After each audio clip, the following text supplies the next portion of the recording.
It's a beautiful fall day here, perfect for breaking down some logs in the yard. So let me show you the splitting and wood hauling kit that I keep in the truck.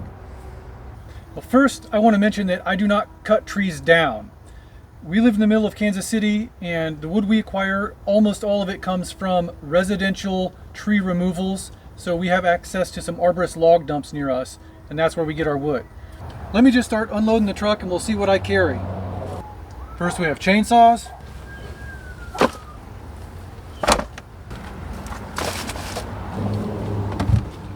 Next we have log splitting and moving tools.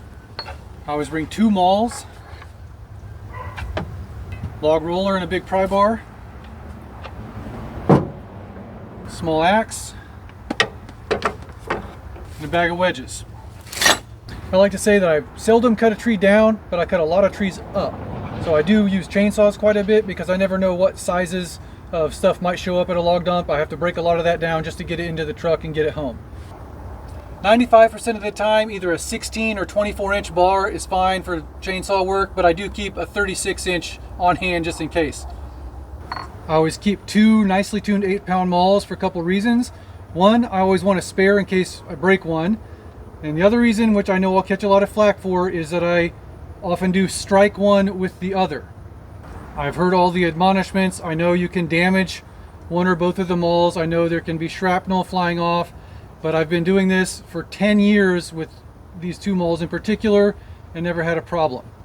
In addition to the 2 mauls, I carry what I call a wedge chaser, which is a specific configuration of an axe. It's got a full-size 3.5 or 4-pound head, 24 to 28-inch handle. Most importantly, a wedge chaser needs thick eye wall material because this is used to strike wedges, wood and steel, and I don't want the eye to deform and mushroom out. This tool is known by a few different names: PV, cant hook, log roller. I think technically PV has a spike on the end maybe, but those terms are used fairly interchangeably.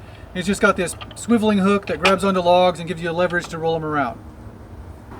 A 4-foot pry bar is also really useful in conjunction with the cant hook in manipulating logs, but I use it more than that for finishing splits. So I started splitting a large log with wedges and just getting this split all the way down to the very end and separating the 2 halves.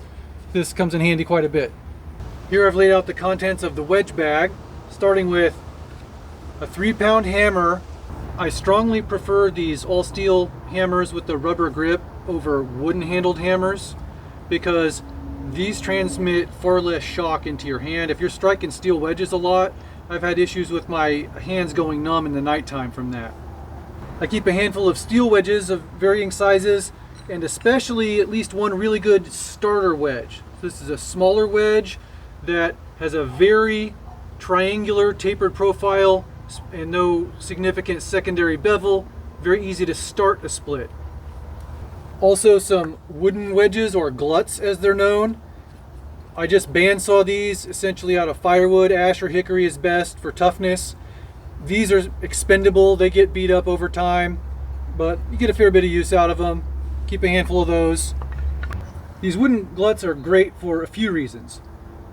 One is their weight, so they're not only much lighter to transport and carry around than these steel wedges, but also they have less inertia. So when a hammer or an axe or whatever strikes this wood wedge moves a lot more and advances the split much more than a steel wedge of the same size would.